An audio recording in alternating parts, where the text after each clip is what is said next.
Ladies and gentlemen, distinguished guests, the President of the United States and the President of the French Republic.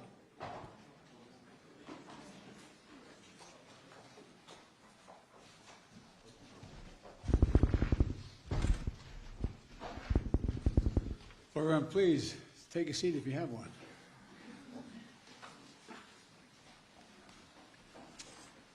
Well, it's great to see you all today. President Macron and I have had a chance to spend some time together. We went to private dinner last night with our wives, and just came to tell you that we're leaving. But it's wonderful to have him here. We've had great conversations and always appreciate the opportunity to share ideas with you, Mr. President. And I especially enjoyed our time that Jill and I and Brigitte had last night in our visit. First time I've gone to dinner, a private dinner in Washington in a long, long time. And but I had the protection of the French government with me. But all kidding aside, France is one of our strongest partners, and historically, but one of our strongest partners and our most capable allies. And Emmanuel has also become a friend, in addition to being president of that great country. And we share the same values, and will remain the core common agenda that we address all challenges together. And occasionally we have some slight differences, but never in a fundamental way, so thus far, at least as long as I've been in Washington, and that's been more than a couple of years. Today, we reaffirm that France and the United States, together with all our allies, all our NATO allies and European Union, the G7, stand as strong as ever against Russia's brutal war against Ukraine. We talked a lot about that in our bilateral meeting. And we'll continue the strong support to the people of Ukraine as they defend their homes and their families and their sovereignty and territorial integrity against Russian aggression, which has been incredibly brutal. I knew Russia was, but I didn't anticipate them being as brutal as they have been and what they've been doing. Many of the reporters in this room have been there themselves and covered from there, and they know what it's like.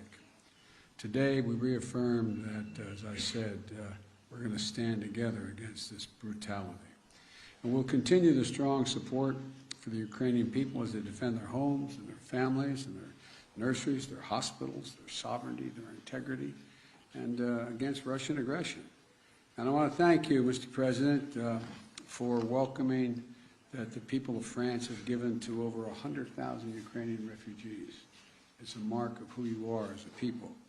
And they're fleeing Putin's just barbarism. Putin thinks that he can crush the will of all those who oppose his imperial ambitions. But attacking civilian infrastructures in Ukraine, choking off energy to Europe to drive up prices, exacerbating the food crisis, that's hurting very vulnerable people, not just in Ukraine, but around the world. And he's not going to succeed.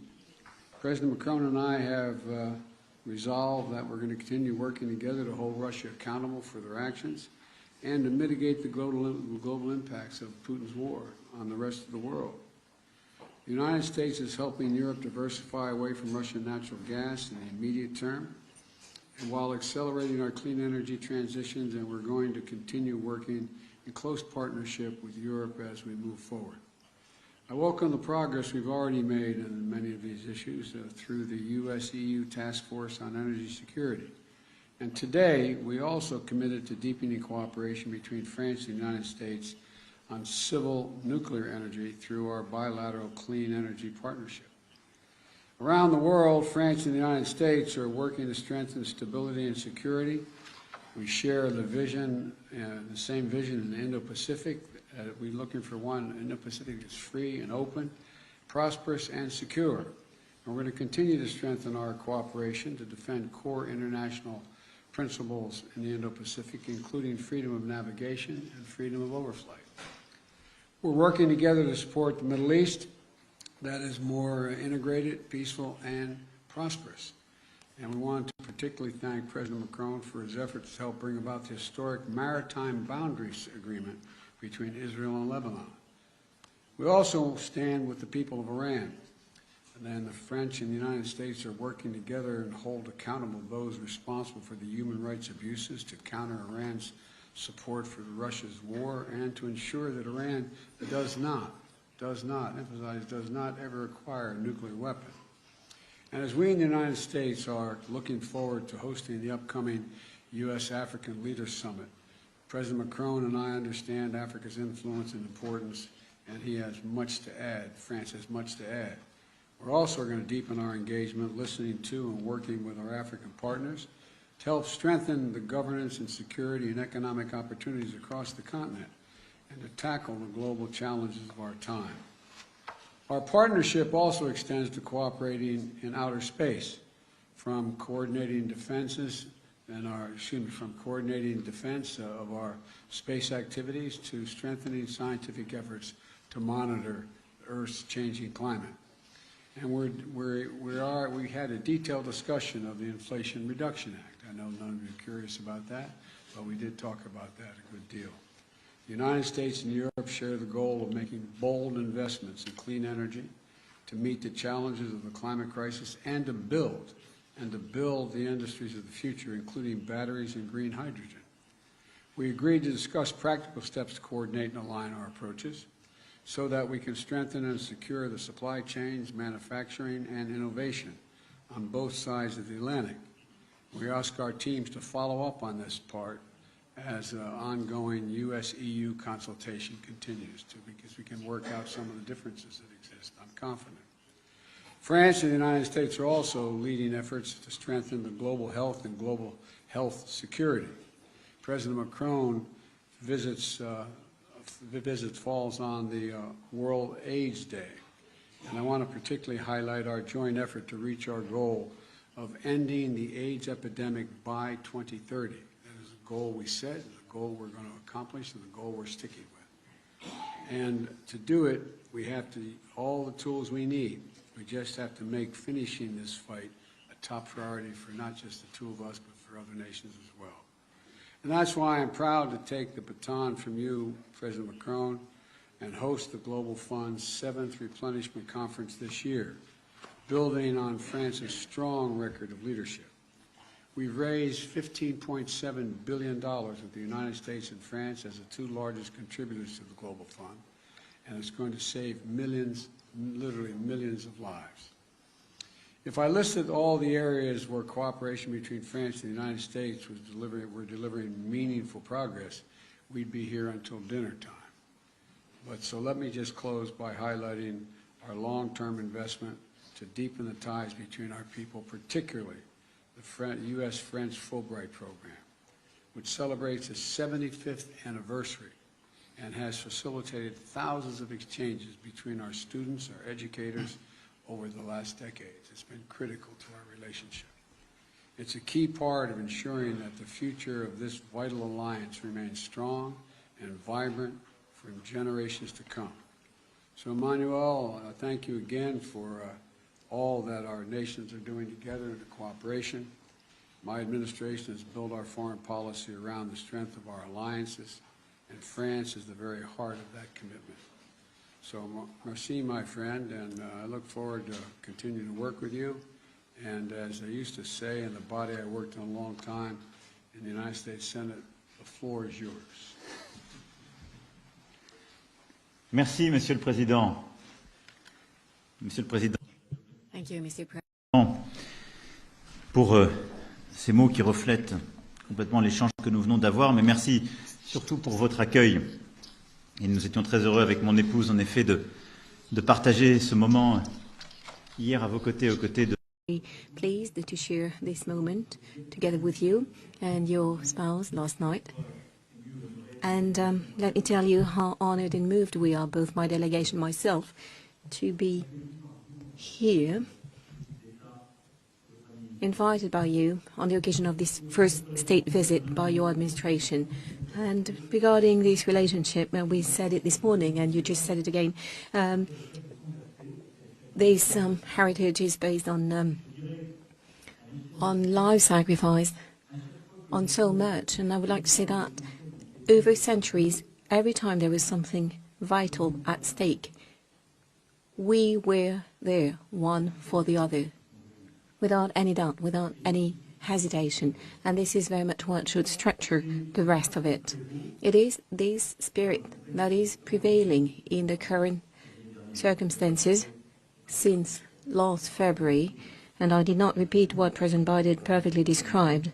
And dear Joe, indeed, you very much describe what we're doing together in Ukraine. We clearly condemn this war immediately. We led all the diplomatic actions to condemn this war, the war crimes committed by Russia on the Ukrainian soil, and we support both the Ukrainian army that is resisting, the Ukrainian population resisting as well. And please allow me here to very much thank the United States of America for all the support provided, because this war is impacting the European soil even more directly, and you've chosen to invest so much to contribute to this joint effort.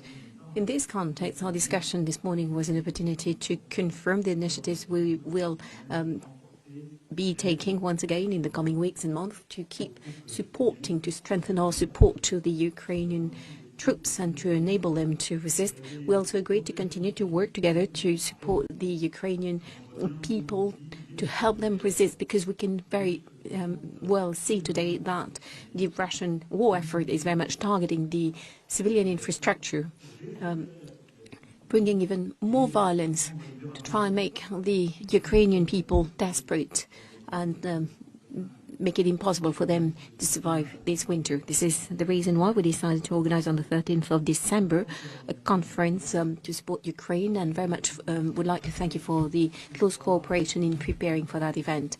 And we're working in close cooperation with President Zelensky based on his 10-point plan that he proposed, and also would like to take this opportunity to commend the efforts of President Zelensky to try and find a way, a path to peace while leading this heroic resistance they've been organizing for 10 months. We always agreed, help Ukraine resist, never give up on anything in the UN Charter, prevent any risk of escalation in this conflict, and make sure that when the time comes, on the basis of conditions to be set by Ukrainians themselves, help build peace.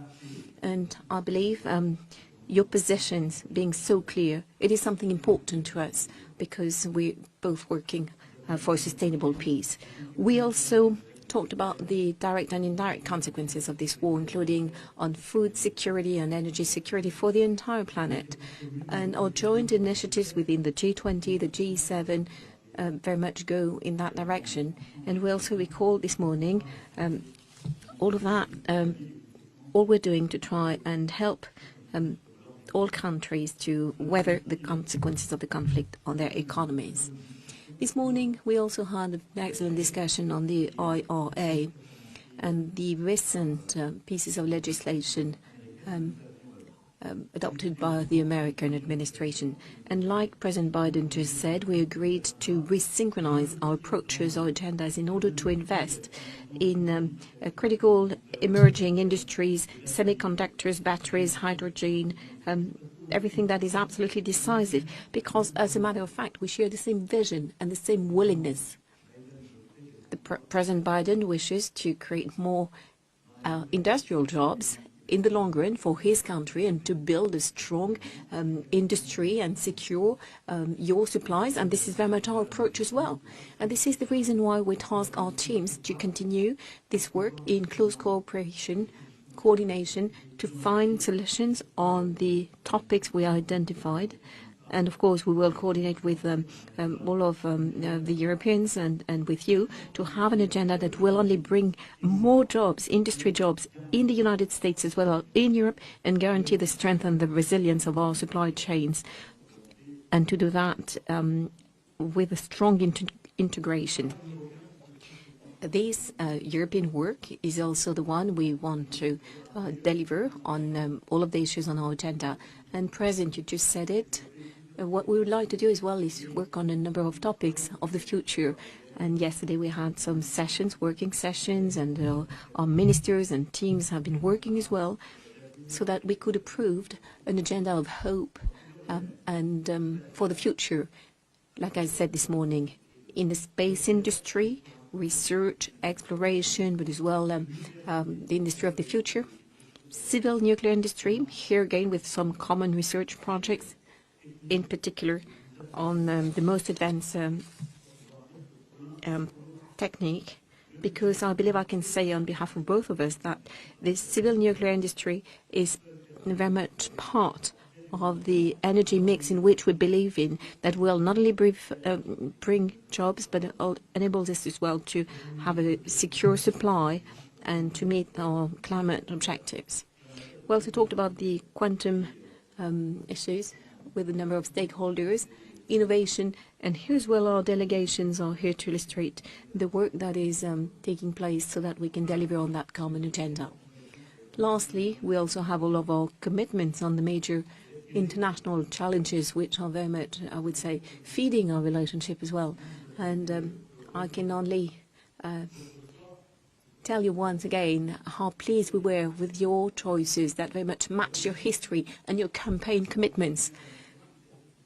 The fact that you're back on major international challenges such as health and climate, it is really a new deal, and we've been resisting for a number of years, and now we're being able to re-engage with you.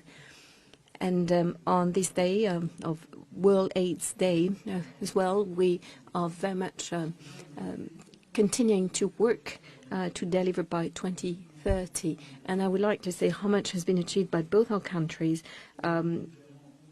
which are major contributors to the Global Fund, to deal with, of course, eradicate AIDS, but also malaria and a number of other diseases for the benefit of the most fragile populations. And the same goes in our relationship when we're doing everything we can to deal with climate change and biodiversity. Of course, we want more innovation, we want to promote solutions on climate change, but we also very concretely acknowledge a number of initiatives in this respect on the occasion of this state visit. It is about finding a new financing means for the most fragile countries, emerging countries, to support them on both development and climate change. And in this respect, you will be playing a key role in the summit we intend to organize next summer to build a new partnership between the North and the South. And this is very much along the lines of providing more resources to the southern countries and as well reforming our main international financial institutions with the reform of the World Bank and a number of international existing tools. And regarding the biodiversity, we had this lunch yesterday with the relevant caucus. And here again, our willingness is to have an agenda which is extremely ambitious. In particular, we will be working together to prepare for the One Forest Summit in Gabon, in Africa, at the end of the next semester. And this topic, of course, is very much at the heart of the ones you will be covering with the African countries coming to Washington in a few days. So here again, a strong convergence of views between us.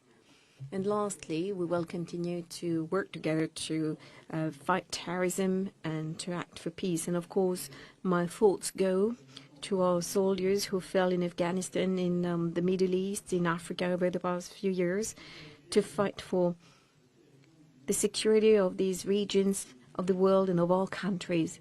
And here again, please allow me to say once again that we're committed within our international coalition in the Middle East through our military action, and we will continue to do so because this fight is not over yet, and it is important to remind all of our allies and partners that we need to continue to work to fight terrorism in the Middle East and the Near East.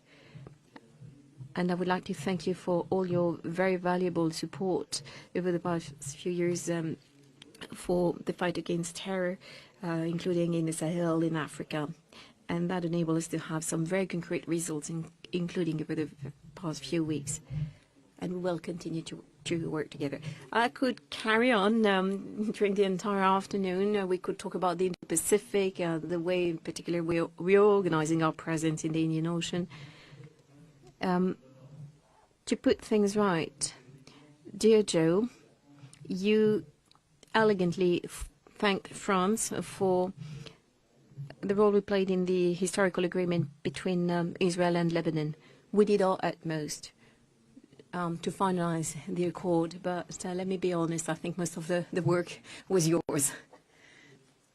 So I think it was a work of the utmost importance, and Lebanon is so dear to us, and they needed this accord in the context of everything that is still on the agenda for Lebanon in the coming weeks and months. Ladies and gentlemen, I very much meant to thank President Biden, because what he said, I can say it as well. You're not just a leader with whom we share many values, many battles. You're someone with whom we are having some very frank and respectful discussions on any topic. And you also became a friend. And so thank you ever so much for this warm welcome and for the importance of being able to spend some time together now. So important for our joint future. Thank you. Well, thank you, Emmanuel. I began to refer to him privately as my closer. That deal with Lebanon and Israel, we did negotiate, but we needed a closer to get the job done, and you did it, and thank you very much. All right, we're going to take, we're each going to call on two people, a total of two people, a total of four all told. And the first questioner is going to be from AFP, Miss End. Thank you, Mr. President. I will have a question for you and one for the French President, if I may. To you first, you now say that you're going to better coordinate, especially your green economic policies. But yesterday, Emmanuel Macron said that the Inflation Reduction Act is in fact super aggressive, I quote, for European companies. Does it mean that you are ready to grant exemptions of relocation to European industries? And now my question to you, Monsieur le Président, est-ce que vous allez repartir de Washington avec l'assurance? Mr. President, will you leave Washington with the assurance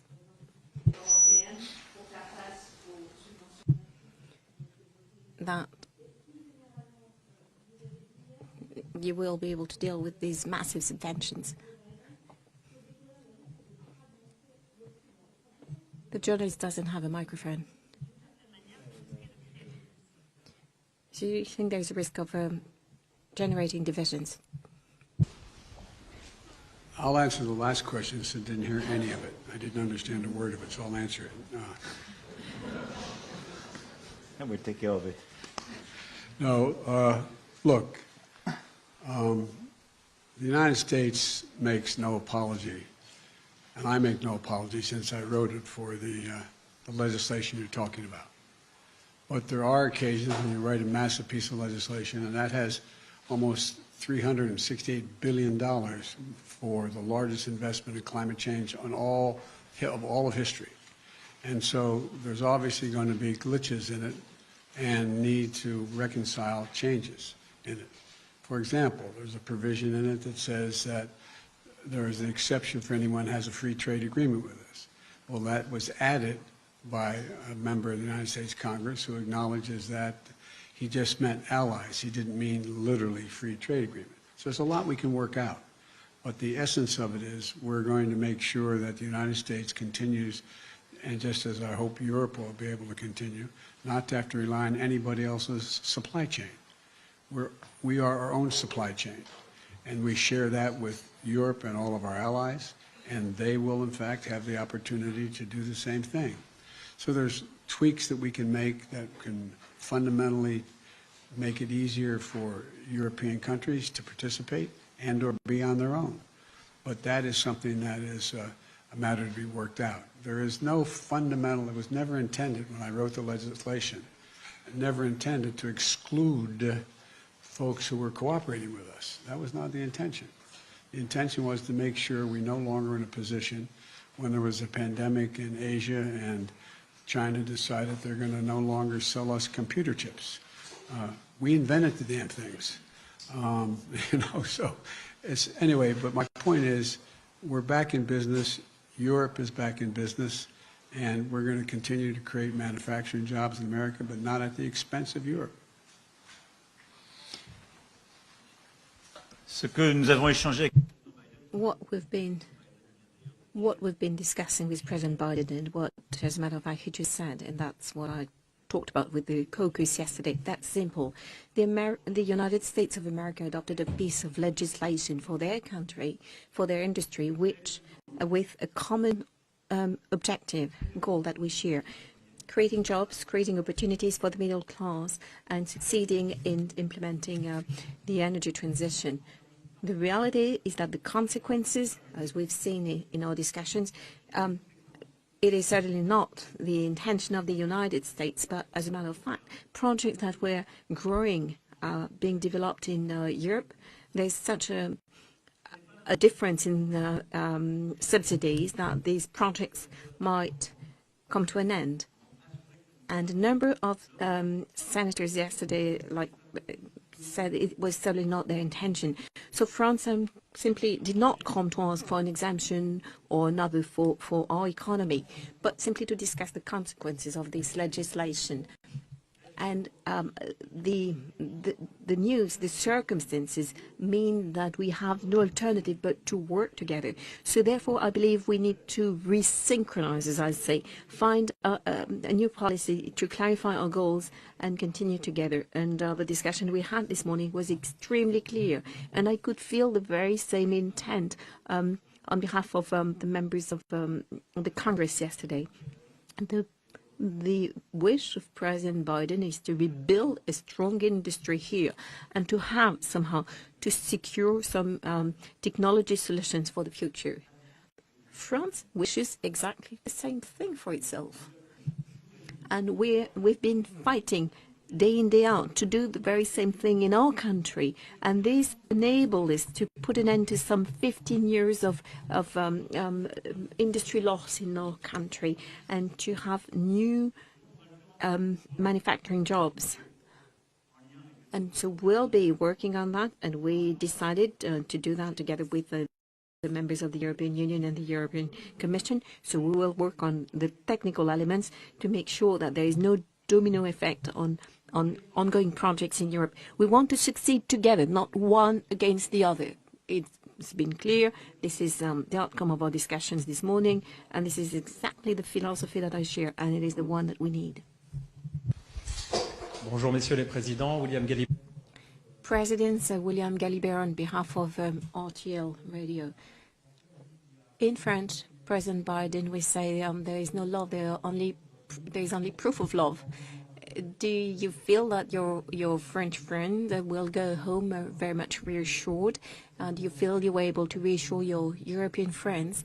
And to be more precise, President Macron, do you have some specific deadlines or specific industries in relation to which you're hoping to have some adaptation of the economic policies of the United States? Well, first of all, to be very clear, we have some work to do with the Europeans on semiconductors, hydrogen, batteries. Our industry, we will continue to move forward as Europeans. And we're not here simply really to ask for proof of love. We came to agree on a strategy and to clarify what was necessary to clarify, and we did. Now we're conducting our own work, and we can't ask the United States of America to adopt whatever rules would be necessary to deal with our issues in Europe. But we need to have the same ambition and very much synchronize.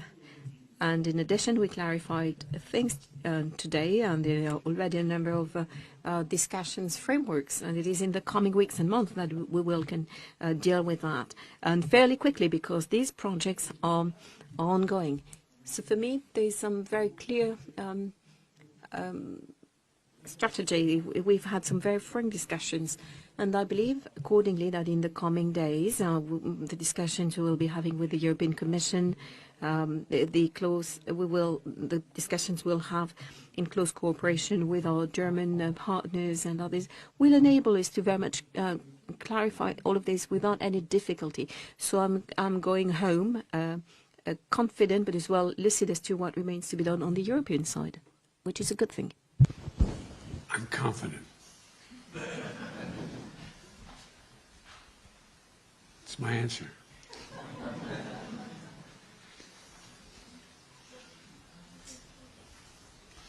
Okay, who's the next question?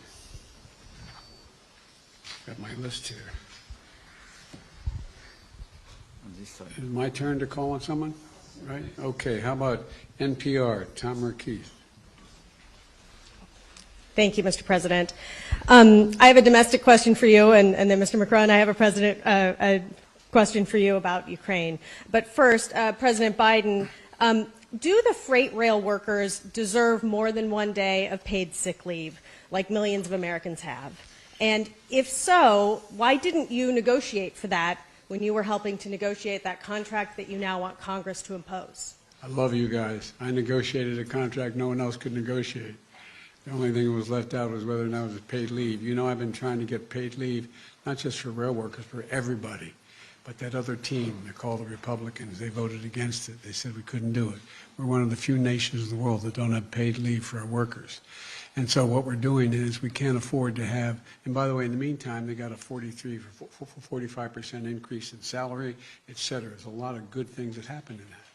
And if, in fact, this shuts down over the question of 1 to 5 paid, or 7 or 9, whatever the numbers would be negotiated of paid leave days, it's going to immediately cost 750,000 jobs and cause a recession.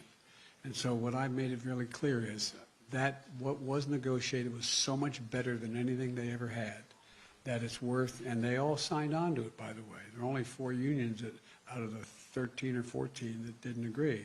So the majority at the time that I presented it, they asked me to do it, I presented it, they all signed on. But here's the story. It doesn't mean because we are going to pass this, God willing, by Friday, by the time, by the weekend, that I'm going to back off of paid leave. I made it really clear I'm going to continue to fight for paid leave for not only rail workers, but for all American workers. I imagine it may surprise some of our European friends that there's no paid leave in the United States of America. We're one of the few major countries in the world that don't have it. And it's about time. And so that's the context in which this all took place. And labor signed on to it as well, as you recall, initially. There were 4 unions out of the, I think, 13 or 14 that didn't like it. But I think we're going to get it done, but not within this agreement. Not within this agreement. We're going to avoid the rail strike, keep the rails running, keep things moving, and I'm going to go back and we're going to get paid leave, not just for rail workers, but for all workers. President Macron, President Biden is asking Congress for $38 billion of additional funding for support for Ukraine. There's been some pushback from Republicans in Congress saying that they cannot continue to write a blank check. So do you have confidence that the United States will be able to continue supporting Ukraine's defense in the way it has over the past year, in the months going forward? And did you talk to President Biden about trying to urge Ukraine to negotiate to end this war, especially with winter bearing down and the effects on energy prices? Look, I do thank President Biden and his administration for the great commitment they had vis-à-vis Ukrainian people. And let me just say that our 2 nations are made of values and history. And what is at stake in Ukraine is not just very far from here, in a small country somewhere in Europe, but it's about our values. And it's about our principles. And it's about what we agreed together in the UN Charter, protecting sovereignty, in territorial integrity. And this is why I do believe that having the US strongly supporting the Ukrainians in that time is very important, not just for the Ukrainians. For the Europeans, we are. This is why we do thank you for this solidarity. But for the stability of our world today. Because if we consider that we can abandon the country and abandon the full respect of these principles, it means that there is no possible stability in this world. So I think it's extremely important to have you so much committed. So I'm confident because I think your people and your representative do endorse and understand this objective. We will follow up our own support. We increased our military support. We increased our economic support. We are increasing our humanitarian support. And for the second question you raised, let me tell you that we will never urge the Ukrainians to make a compromise which will not be acceptable for them.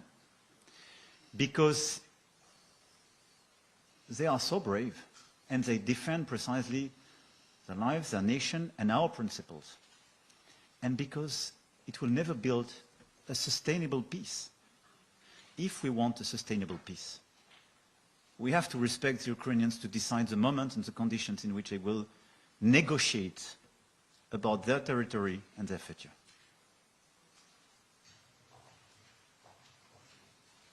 This would be the last question.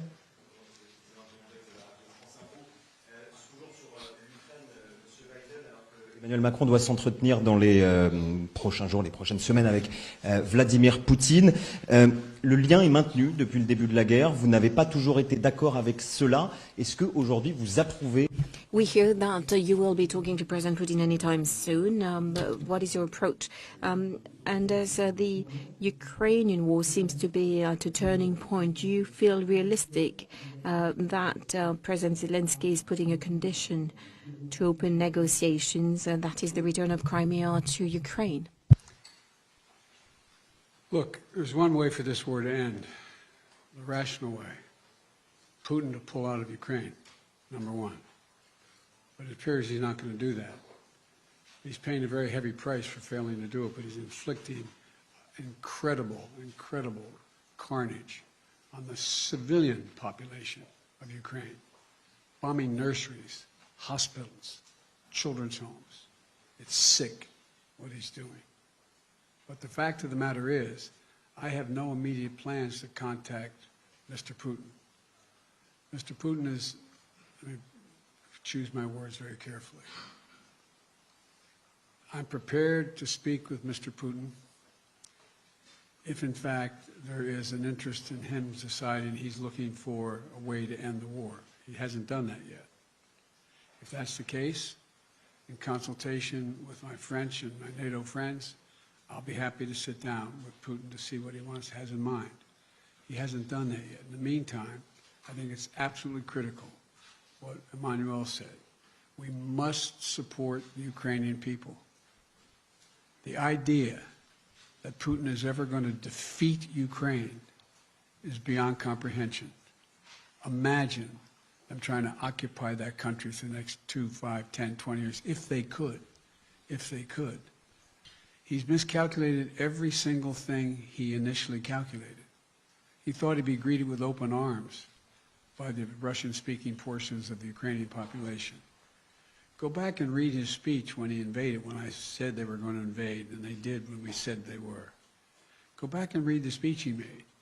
He talked about him with needing to be another Peter the Great. He talked about the need for the people that Kyiv is the mother lode of Russian identity in the beginning, et cetera, et cetera. He's just miscalculated across the board. And so the question is, what is his decision? How does he get himself out of the circumstance he's in? I'm prepared, if he's willing to talk, to find out what he's willing to do, but I'll only do it in consultation with my NATO allies. I'm not going to do it on my own. Thank you. Sur la question que... Regarding your question and the preconditions or the conditions set by the Ukrainian president, I believe that what is important for all of us to look at is that as Ukraine is resisting, suffering from war crimes, attacks on their civilian infrastructure, leading counteroffensive, President Zelensky presented a 10-point peace plan. So we, I believe, very much need to continue to engage with him because there is a genuine willingness on behalf of Ukraine to discuss these matters, and we acknowledge it and we commend it. And for a number of years, I was in charge of monitoring the implementation of the Minsk agreements. And the last meeting between President Zelensky and President Putin, the only one, December 2019, at the time I was with Chancellor Merkel. And I can tell you that I saw a president who was sincere in his willingness to talk and to negotiate. And since he was elected until May, President Zelensky was very much willing to talk and negotiate. The one who wanted to go to war, to wage war, was President Putin. And I could say it by myself, including when I visited Russia and Ukraine at the beginning of February. So it's only legitimate that President Zelensky sets some conditions to talk. We need to work on what could be into a peace agreement, but it is for him to tell us when the time comes and what the choices of the Ukrainians are. So once this has been said, indeed, I will continue to talk to President Putin, and as a matter of fact, we talked about it this morning with President Biden, because we constantly as well try to prevent escalation and to get some very concrete results. So I will talk to him about security and safety of nuclear plants in the areas that are being claimed, including Zaporizhzhia in particular. And over the past few months, we did some work on the Chernobyl nuclear plant, and there is some outstanding work ongoing, which is very important by Mr. Grossi and his agency, the IAEA. So we will continue. Thank you so much. Ladies and gentlemen, distinguished guests, please remain in your seats until the official delegations have departed. Thank you, folks. All right. Sir, do you have a message to the protesters in China you spoke about Iran?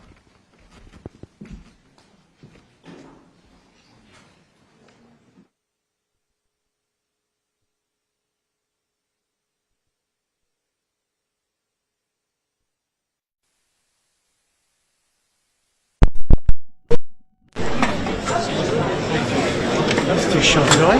Ah mais c'était méga chiant. Méga chiant.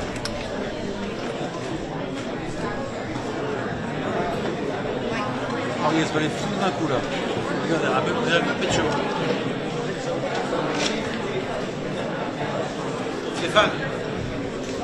Stéphane Demestre. Chef, boss, préfet. Et Guillaume.